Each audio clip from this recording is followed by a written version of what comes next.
नमस्ते। आज हम बात करने वाले हैं राजस्थान की, लेकिन किलों और महलों की नहीं, बल्कि उस जादू की जो वहां के कारीगरों के हाथों में बसता है। नमस्ते। वो जादू जो पीढ़ियों से एक हाथ से दूसरे हाथ तक सफर कर रहा है। बिल्कुल। हमारे पास कुछ जबरदस्त सोर्सेज हैं जो राजस्थान के 10 ऐसे ही शानदार आर्ट फॉर्म्स की कहानी बताते हैं। मतलब कांच पर सोने की कारीगरी से लेकर कपड़ों पर उकेरी गई कथाओं तक।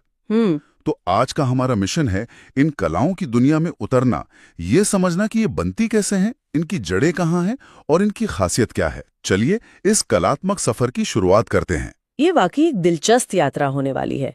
ये कलाएं सिर्फ सजावटी चीजें नहीं हैं, ये राजस्थान के इतिहास, भूगोल और संस्कृति का एक तरह से जीता जागता दस्तावेज है। हाँ, हर कला की अपनी एक अलग पहचान है। बिल्कुल। तो चलिए सफर की शुरुआत करते हैं सबसे नाजुक चीज से, कांच से। हमारी लिस्ट में पहला नाम है थेवा कला। थेवा। कांच पर सोने का काम सुनने में ही कितना शाही और नाजुक लगता है ना? और ये है भी वैसा ही। थेवा असल में कांच पर सोने की बहुत ही बारीक नक्काशी का काम है। इसमें बेल्जियम से मंगवाए गए खास रंगीन कांच पर। अच्छा, बेल्जियम से? हाँ, खासकर हरे रंग के कांच पर 23 कैरेट सोने की पतली परत से डिजाइन बनाया जाता है। और सबसे फैसिनेटिंग बात यह है कि ये कला प्रतापगढ़ के कुछ गिने चुने राज सोनी परिवारों तक ही सीमित है। अरे वाह! इसका रहस्य आज भी उन्होंने अपने तक ही रखा है। मतलब ये एक तरह की सीक्रेट आर्ट है। लेकिन हरे रंग का कांच ही क्यों? कोई खास वजह? हाँ, इसकी एक वजह है। हरा रंग जो है वो सोने की चमक को सबसे ज्यादा उभारता है। अच्छा। उस गहरे हरे रंग की पृष्ठभूमि पर सोने का डिजाइन ऐसे खिलता है जैसे अंधेरे में जुगनू चमक रहा हो। इसीलिए ये संयोजन इतना लोकप्रिय हुआ और ये कला प्रतापगढ़ की पहचान बन चुकी है। कमाल है। तो कांच की इस नाजुक दुनिया से अब हम चलते हैं धातुओं की कठोर दुनिया की तरफ। अगली कला है मीनाकारी। मीनाकारी। ये नाम तो बहुत सुना हुआ है, खासकर गहनों में। वो सोने चांदी पर जो चमकीले रंग दिखते हैं। बिल्कुल। मीनाकारी का मतलब ही है धातु पर रंगों को चढ़ाना या भरना। सोचिए, कारीगर पहले सोने या चांदी की सतह पर डिजाइन को उकेरता है, फिर उन खांचों में खास तरह के खनिज रंगों का पाउडर भरता है और फिर उसे पकाया जाता होगा। हाँ, उसके बाद उसे भट्टी में लगभग 750 से 850 डिग्री सेल्सियस पर तपाया जाता है। इससे वो रंग पिघलकर धातु के साथ एक हो जाता है। और इसका इतिहास भी बड़ा दिलचस्प है। हमारे सोर्सेज बताते हैं कि ये कला मतलब राजस्थान की अपनी नहीं है, इसे बाहर से लाया गया था। सही पकड़ा आपने। जयपुर के महाराजा मानसिंह प्रथम, जो अकबर के नवरत्नों में से एक थे। बिल्कुल, वो इस कला को लाहौर से जयपुर लेकर आए। वो सिर्फ एक योद्धा नहीं थे, बल्कि कला के बड़े पारखी थे। उन्होंने लाहौर के बेहतरीन मीनाकारों को जयपुर में बसाया, उन्हें शाही संरक्षण दिया। तो ये उस जमाने का एक तरह का टैलेंट एक्विजिशन था। बिल्कुल, जिसने जयपुर को कला का एक बड़ा केंद्र बना दिया। आज भी जयपुर की मीनाकारी दुनिया में सबसे बेहतरीन मानी जाती है। मतलब ये कला मुगल दरबार की नफासत और राजपूताना शान का एक खूबसूरत संगम बन गई। अब धातुओं पर ही एक और कला की बात करते हैं, जिसका नाम थोड़ा अलग है, कोफ्तागिरी। ये नाम सुनने में बड़ा दमदार लगता है। नाम दमदार है और काम बहुत ही ज्यादा महीन। कोफ्तागिरी में लोहे या स्टील जैसी कठोर धातु पर सोने के तारों को जड़ा जाता है। लोहे पर सोने का तार? हाँ, सोचिए, एक हाथ में फौलाद की ढाल है और दूसरे में सोने का तार जो बाल से भी बारीक है। कारीगर पहले स्टील की सतह को बारीक जाली जैसा खुरदुरा करता है और फिर उस पर सोने के तार को रखकर छोटी सी हथौड़ी से हजारों बार ठोकता है। अरे बाप रे, एक भी चोट गलत पड़ी तो तार टूट जाएगा। बिल्कुल, ये धैर्य और सधे हुए हाथों का कमाल है। तो इस कला का इस्तेमाल कहाँ होता था ज्यादातर? हथियारों पर? हाँ, ज्यादातर हथियारों पर। तलवारें, कटारें, ढालें, इन सबको सजाने के लिए। ये कला जयपुर और अलवर में बहुत प्रसिद्ध है, जहाँ आज भी कारीगर इस मुश्किल काम को जिंदा रखे हुए हैं। अच्छा, इसी से मिलती जुलती एक और कला का जिक्र है, तहनीशान। हाँ, तहनीशाम। इसे कुफ्तागिरी का ही एक रूप बताया गया है। तो फिर इन दोनों में फर्क क्या है? यहाँ एक बहुत बारीक लेकिन महत्वपूर्ण फर्क है जो इसे फैसिनेटिंग बनाता है। कोफ्तागिरी में, जैसा हमने बात की, खुरदरी सतह के ऊपर तार को जड़ा जाता है। राइट। लेकिन तहनीशा में पहले धातु पर डिजाइन को गहराई से खोदा जाता है। मतलब एक नाली जैसी बनाई जाती है और फिर उस खोदी हुई जगह के अंदर सोने या चांदी के पतले तार को भरा जाता है। ओह, तो एक तरह से कोफ्तागिरी 3D जैसा है और तहनीशा एकदम चिकना सतह के साथ मिला हुआ। बिल्कुल सही समझे। तहनीशा ज्यादा टिकाऊ होता है और ज्यादातर तलवार की मूठ मतलब हिल्ट को सजाने के काम आता था। इसके लिए अलवर और उदयपुर खास तौर पर जाने जाते थे। अच्छा, पुरानी तलवारें देखेंगे तो उनकी मूठ पर यह महीन काम नजर आएगा। हाँ, धातुओं के इस भारी और शाही काम से अब थोड़ी हल्की फुल्की दुनिया में चलते हैं। वापस आते हैं आभूषणों पर और इस बार बात करते हैं कुंदन की। शादी ब्याह में तो इसके बिना काम ही नहीं चलता। कुंदन तो जैसे राजस्थानी गहनों की आत्मा है। इस सोने के आभूषणों में कीमती पत्थर जैसे हीरे, पन्ने, माणिक जड़ने की कला है। लेकिन इसकी टेक्निक लाजवाब है। इसमें पत्थरों को चिपकाया या किसी सहारे से नहीं लगाया जाता, बल्कि 24 कैरेट सोने की पतली पन्नी जिसे कुंदन कहते हैं। अच्छा, उस पन्नी को ही कुंदन कहते हैं। हाँ, उसी को पत्थर और गहने के खांचे के बीच में परत दर परत भरा जाता है और फिर दबाव से सेट किया जाता है। और ये काम भी मीनाकारी की तरह जयपुर में सबसे ज्यादा होता है। हाँ, जयपुर कुंदन और मीनाकारी दोनों का गढ़ है।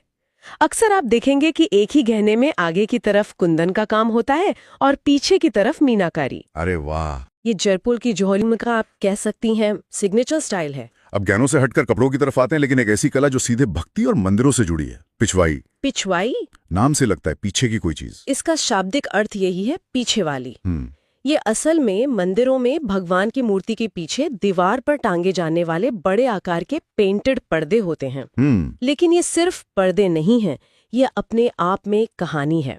इन पर भगवान श्री कृष्ण की बाल लीलाओं जैसे रास लीला, माखन चोरी, गोवर्धन पर्वत उठाने का बहुत ही विस्तार से चित्रण होता है। यानी ये कला और आस्था का एक अद्भुत संगम है। और हर त्योहार के लिए अलग पिछवाई होती होगी, है ना? बिल्कुल। गर्मी के लिए अलग, शरद पूर्णिमा के लिए अलग, जन्माष्टमी के लिए अलग। ये कला राजसमंद के नाथद्वारा में अपने शिखर पर पहुंची। श्रीनाथ जी के मंदिर की वजह से। हाँ, श्रीनाथ जी के मंदिर की वजह से नाथद्वारा आज पिछवाई कला का सबसे बड़ा और विश्व प्रसिद्ध केंद्र है। कपड़े पर चित्रण की एक और कला है हमारी लिस्ट में, लेकिन उसका अंदाज और मकसद बिल्कुल अलग है। फड़ चित्रण। हाँ, अगर पिछवाई मंदिर के अंदर की कला है तो फड़ गांव के चौपाल की कला है।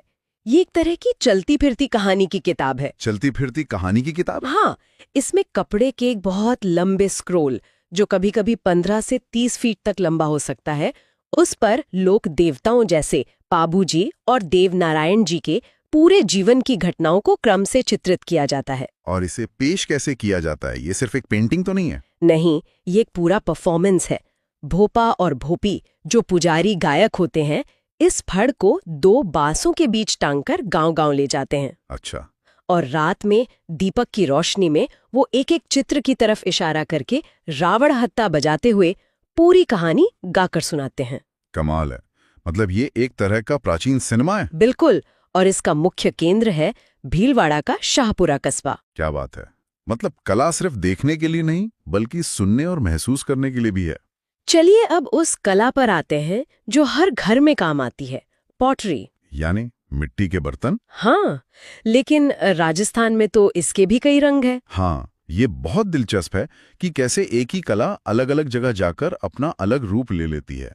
सबसे पहले है जयपुर की विश्व प्रसिद्ध ब्लू पॉटरी। ब्लू पॉटरी, इसकी सबसे अनोखी बात क्या है? इसकी सबसे अनोखी बात यह है कि इसमें चिकनी मिट्टी का इस्तेमाल नहीं होता। मिट्टी के बिना पॉटरी? ये कैसे मुमकिन है? ये क्वार्ट्ज पत्थर का पाउडर, पिसा हुआ कांच, गोंद और कुछ और चीजों के मिश्रण से बनती है, इसीलिए बहुत नाजुक होती है। अच्छा।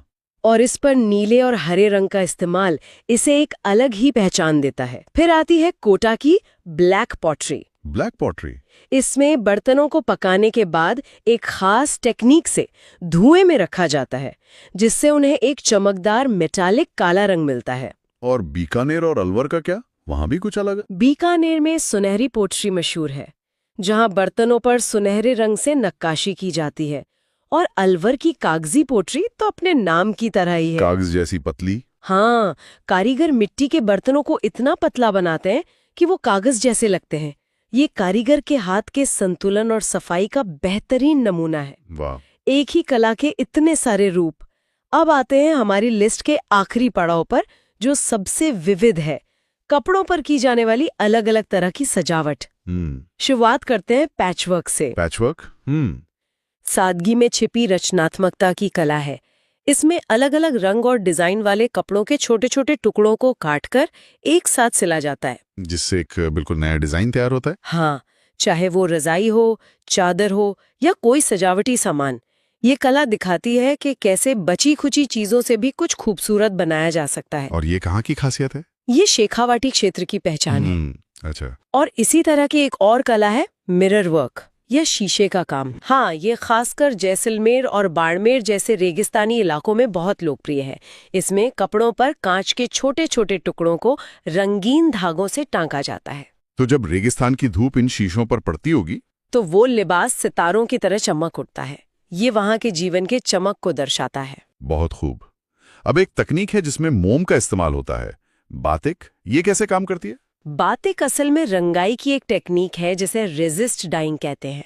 इसमें कपड़े पर जहां रंग नहीं करना होता वहां पिघला हुआ मोम लगा दिया जाता है। अच्छा। फिर कपड़े को रंगा जाता है। मोम वाली जगह पर रंग नहीं चढ़ता। बाद में गर्म पानी से मोम को हटा दिया जाता है और एक खूबसूरत पैटर्न उभर कर सामने आता है। और ये कहाँ प्रसिद्ध है? सीकर का खंडेला कस्बा इसके लिए बहुत प्रसिद्ध है। बहुत बढ़िया। अब 3 और बहुत ही बारीक काम बचे हैं, मुकेश, बादले और जरदोजी। इनमें क्या फर्क है? मुकेश का काम बहुत ही नाजुक होता है। इसमें सुई की मदद से चांदी या सुनहरी पन्नी के बहुत ही छोटे कणों को कपड़े पर लगाया जाता है, छोटी छोटी बिंदियों की तरह। हाँ, जो सितारों जैसे चमकते हैं। ये जयपुर में बहुत होता है, खासकर लहरिया और बांधनी के कपड़ों पर। और बादले, ये नाम तो मैंने पहली बार सुना है। बादला जोधपुर की खासियत है। ये असल में चांदी के असली तार को पीट पीट कर बनाए गए एक चपटे पतले धागे का नाम है। अच्छा, तो उस धागे को ही बादला कहते हैं। हाँ, और फिर इसी बादले से कपड़े पर कढ़ाई की जाती है। ये बहुत कीमती और शाही काम माना जाता था। और आखिर में सबसे भव्य जरदोजी। जरदोजी तो जैसे कढ़ाइयों का राजा है। इसमें मखमल या रेशम जैसे भारी कपड़ों पर रेशमी धागों, धातु के तारों, सितारों, मोतियों, मतलब सब कुछ इस्तेमाल होता है। हाँ, और कभी कभी तो असली रत्नों का इस्तेमाल करके बहुत भारी और उभरे हुए डिजाइन बनाए जाते थे। ये शाही पोशाकों और पर्दों पर होता था। इसका मुख्य केंद्र भी जयपुर ही है। तो ये थी राजस्थान की 10 अद्भुत कलाओं की एक झलक। थेवा के नाजुक कांच से लेकर जरदोजी की शाही कढ़ाई तक, हर कला में एक कहानी है, एक अनूठा कौशल है और उस जगह की एक। पॉइंट नंबर 11 से शुरू करेंगे, प्रिंट यानी छपाई की कला। हाँ, कपड़ों से। पहला जिक्र है बंधेज का। हाँ, ये तो टाई एंड डाई की कला है, जहां कपड़े को धागे से कसकर बांधा जाता है। ताकि उस हिस्से पे रंग न चढ़े। सही। जयपुर इसका प्रसिद्ध स्थान है, लेकिन नोट्स में ये भी लिखा है कि जोधपुर का बंदेज सबसे ज्यादा कलात्मक होता है। ऐसा क्यों? देखिए, यहीं पर कारीगरी का जादू है। जयपुर का बंदेज वो व्यावसायिक स्तर पर बहुत सफल है, बहुत बनता है। अच्छा। लेकिन जोधपुर के जो कलाकार हैं वो डिजाइन की बारीकी और जटिलता पर ज्यादा ध्यान देते हैं। ओके। उनके काम में आपको रंगों का एक अलग मेल, एक अलग गहराई दिखेगी। तो यह सिर्फ एक तकनीक नहीं, बल्कि एक तरह से कलात्मक अभिव्यक्ति है। समझ गया। अब अगला प्रिंट है दाबू प्रिंट। इसमें जैसा कि नोट्स में है, धागे की जगह लुगदी या लेप का इस्तेमाल होता है। हाँ, जिसे दाबू कहते हैं। और ये लेप रंग को कपड़े तक पहुंचने से रोकता है। इसका मुख्य केंद्र अकोला, चित्तौड़गढ़ है। बिल्कुल। पर जो बात मुझे हैरान कर रही है वो ये है कि दाबू के भी अलग अलग प्रकार हैं। मतलब सांगानेर में गेहूं का दाबू, हाँ, और बालोतरा में मिट्टी का, और बगरू में गोंद का। हर जगह अलग अलग चीजें इस्तेमाल हो रही हैं। और यही तो इस कला की सबसे खास बात है। हाँ, सही बात है। यह दिखाता है कि कला कैसे अपने भूगोल से, अपनी जमीन से जुड़ी होती है। कारीगरों ने वही इस्तेमाल किया जो उनके आसपास आसानी से मिलता था। मतलब बालोतरा की मिट्टी में कुछ खास गुण होंगे। बिल्कुल, कुछ ऐसे गुण जो रंग को बेहतरीन तरीके से रोकते हैं। वही बात बगरू में मिलने वाले गोंद के साथ होगी। ये स्थानीय ज्ञान का एक अद्भुत संगम है। वाह, मतलब बगरू का प्रिंट बालोतरा में शायद बन ही नहीं सकता। मुश्किल है, क्योंकि वहां की मिट्टी वैसी नहीं होगी। ये तो मैंने सोचा ही नहीं था।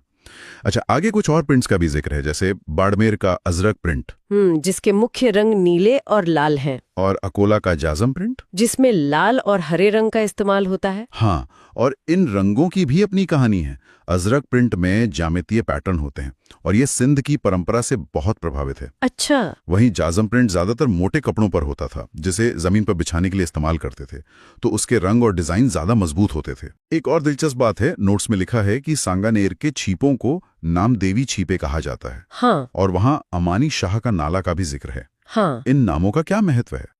ये नाम हमें उस कला के सामाजिक और भौगोलिक संदर्भ से जोड़ते हैं।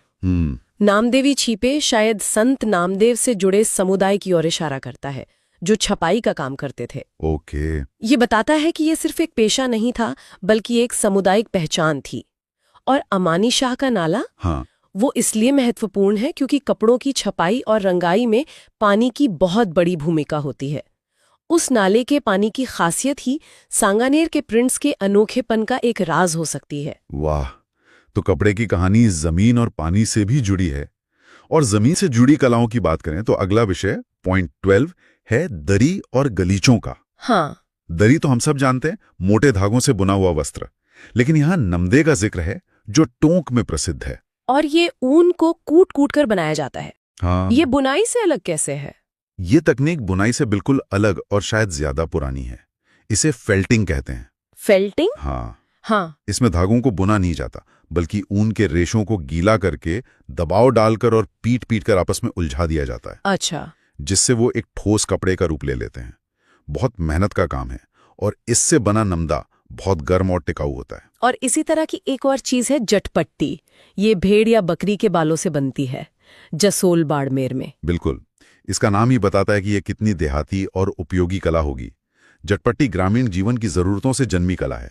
इसका मुख्य उद्देश्य सजावट नहीं, उपयोगिता है। और एक खेस भी है, चोमू जयपुर का।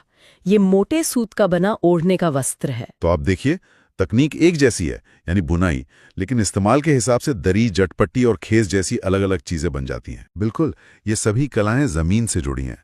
और अगर हम जमीन की ही बात कर रहे हैं तो मिट्टी को कैसे भूल सकते हैं? अगला विषय है टेराकोटा। मोलेला आर्ट। हाँ, पॉइंट 13, टेराकोटा या मोलेला आर्ट, यानी पकी हुई मिट्टी की कला। और टेराकोटा की बात हो तो मोलेला राजसमंद का नाम सबसे पहले आता है। यहाँ की मिट्टी की मूर्तियां और खास तौर पर पट्टिकाएं, जिन्हें प्लॉक्स कहते हैं, वो बहुत प्रसिद्ध हैं। ये सिर्फ सजावटी मूर्तियां नहीं है ना? बिल्कुल नहीं। इन पट्टिकाओं पर लोक देवताओं जैसे देवनारायण जी और बाबूजी की कथाएं उकेरी जाती हैं। लोग इन्हें अपने घरों और मंदिरों में लगाते हैं। मतलब ये सिर्फ एक आर्ट पीस नहीं, बल्कि एक पूजनीय वस्तु है, कला और आस्था का संगम। वाह। इसके अलावा बस्सी चित्तौड़गढ़ के मिट्टी के खिलौनों और रामसर बीकानेर के मटकों और सुराहियों का भी जिक्र है। हाँ, और ये दोनों भी उपयोगिता से जुड़ी कलाएं हैं। बस्सी के खिलौने बच्चों के खेलने के लिए और रामसर की सुराहियां रेगिस्तान की गर्मी में पानी को ठंडा रखने की एक अद्भुत, मतलब नेचुरल तकनीक है। इसमें एक बहुत अनोखी परंपरा का जिक्र है, व्हील कला। हाँ, पश्चिमी राजस्थान से जुड़ी हुई। बताया गया है कि व्हील मिट्टी के छोटे खिलौने होते हैं जिन्हें बच्चे होली पर गले में पहनते हैं। ये तो सिर्फ खिलौना नहीं, एक रिवाज हुआ। बिल्कुल, यही तो दिखाता है कि कैसे कला त्योहारों और परंपराओं का एक हिस्सा बन जाती है। सही बात है। अब जैसे हमने मिट्टी की बात की, वैसे ही एक और प्राकृतिक चीज है लकड़ी। हमारा अगला टॉपिक काष्ठ कला। हाँ, पॉइंट 14, काष्ठ कला। और इसमें सबसे पहला नाम फिर से बस्सी चित्तौड़गढ़ का है। बस्सी फिर से आ गया, इस बार कावड़ के लिए। इसे चलता फिरता देवघर या मंदिर कहा गया है। ये कॉन्सेप्ट ही कमाल का है। ये बहुत अच्छा सवाल है। कावड़ दोनों है। ये एक मंदिर जैसा दिखने वाला लकड़ी का बॉक्स है। अच्छा। जिसमें कई परतें और दरवाजे होते हैं। हर दरवाजे पर किसी पौराणिक कथा का चित्र बना होता है। और इसे लेकर गांव-गांव घूमने वाला और कहानी सुनाने वाला कावड़िया भाट होता है। वो हर दरवाजा खोलकर उससे जुड़ी कहानी सुनाता है। मतलब एक चलता फिरता मंदिर भी और कहानी सुनाने का एक ऑडियो विजुअल माध्यम भी। बिल्कुल, ये एक पूरी परफॉर्मेंस आर्ट है। जबरदस्त।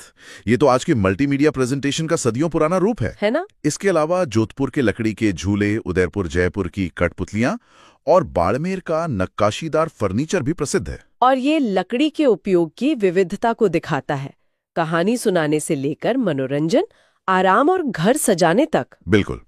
अब आते हैं अगले विषय पर, चमड़े पर कला, पॉइंट 15। हाँ, और इसमें 2 शब्द बहुत जरूरी हैं।